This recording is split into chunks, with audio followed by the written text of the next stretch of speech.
अफगानिस्तान के दक्षिण पूर्वी कोस्ट प्रांत में पाकिस्तानी सेनाओं द्वारा कथित हवाई हमले किए गए हैं।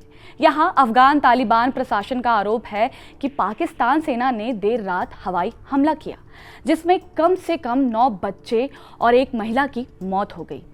तालिबान के प्रवक्ता ज़ुबीउल्लाह मुजाहिद के अनुसार यह हमला आधी रात करीब 12 बजे हुआ और इसका सीधा निशाना स्थानीय निवासी बलियात खान का घर था।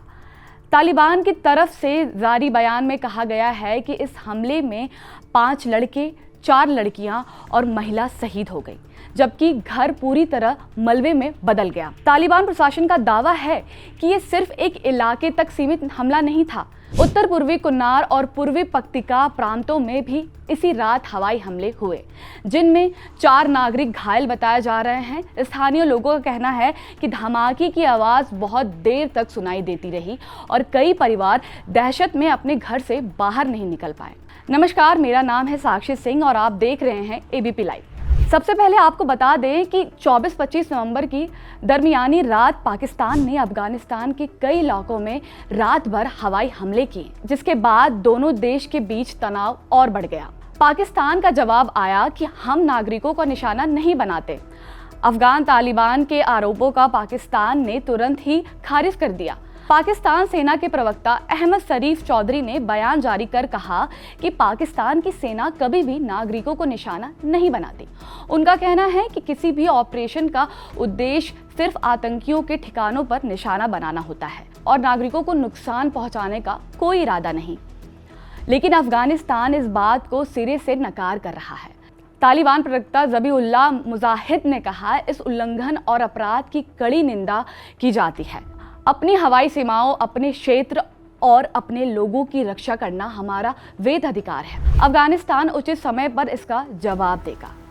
इस बयान से साफ है कि तालिबान इस हमले को अपनी सॉवरेनिटी पर हमले के रूप में देख रहा है और यह पाकिस्तान को जवाब देने की चेतावनी दे चुका है। पाकिस्तान में बढ़ते आतंकी हमले और टीटीपी कनेक्शन आखिर क्या है? ये पूरा घटनाक्रम उस समय हो रहा जब पाकिस्तान में आतंकी हमलों का सिलसिला लगातार बढ़ रहा है।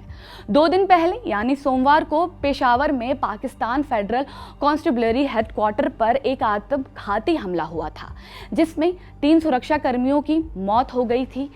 इस हमले की जिम्मेदारी पाकिस्तान तालिबान टीटीपी के अलग गुट जमात उल अहरार ने ली। इसी महीने पाकिस्तान की राजधानी इस्लामाबाद में एक आत्मघाती हमला हुआ था, जिसमें कम से कम 12 लोगों की मौत हुई। उसकी जिम्मेदारी भी पाकिस्तान तालिबान के एक अन्य गुट ने ली। सुरक्षा एजेंसियों का दावा है कि इन हमलों को अफगानिस्तान में बैठे हाई कमान के निर्देश पर अंजाम दिया गया। यहीं से पाकिस्तान का आरोप शुरू हुआ कि अफगान तालिबान टीटीपी को सुरक्षित पनाहगाहें देता है। वे अफगान सीमा क्षेत्रों से ऑपरेट करते हैं और पाकिस्तान को निशाना बनाते हैं। दूसरी तरफ अफगानिस्तान भी उतना ही तीखा पलटवार करता है और कहता है कि पाकिस्तान खुद अपने ही देश में दुश्मन समूहों को संरक्षण देता है और अफगानिस्तान की सॉवरेनिटी का सम्मान नहीं करता। अब देखते हैं कि अफगानिस्तान और पाकिस्तान का रिश्ता कैसे बिगड़ा। दोनों देशों के रिश्ते पहले से ही कमजोर थे, लेकिन 2021 में तालिबान की सत्ता में वापसी के बाद तनाव और बढ़ गया। अक्टूबर में दोनों देशों के बीच सीमा पर भारी झड़प हुई थी, जिसमें करीब 70 लोग मारे गए थे। इसे रोकने के लिए कतर और तुर्की की मीडिएशन से एक अस्थायी शांति बनी, लेकिन इस्तांबुल में हुई बातचीत किसी स्थायी समाधान में नहीं बदल पाई।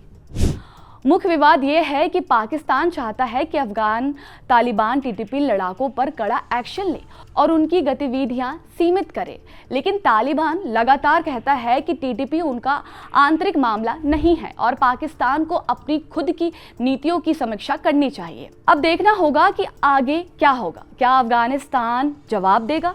अब रात भर चले इन हवाई हमलों के बाद स्थिति और गंभीर हो गई है। तालिबान का कहना है कि यह हमला अफगानिस्तान की हवाई सीमाओं का खुला उल्लंघन है और वे उचित समय पर जवाब देंगे। इस चेतावनी के बाद अब दोनों देशों के बॉर्डर पर तनाव बढ़ने का आसार है। पॉलिटिकल एक्सपर्ट्स का मानना है कि अगर ये श्रृंखला यूं ही जारी रही तो क्षेत्र में इंस्टेबिलिटी और बढ़ सकती है और ये सीधे तौर पर दक्षिण एशिया की सुरक्षा को प्रभावित कर सकती है। अभी दुनिया की नजरें इस बात पर है कि अफगानिस्तान इस हमले का क्या जवाब देती है, कूटनीतिक, सैन्य या फिर किसी और तरह का पलटवार।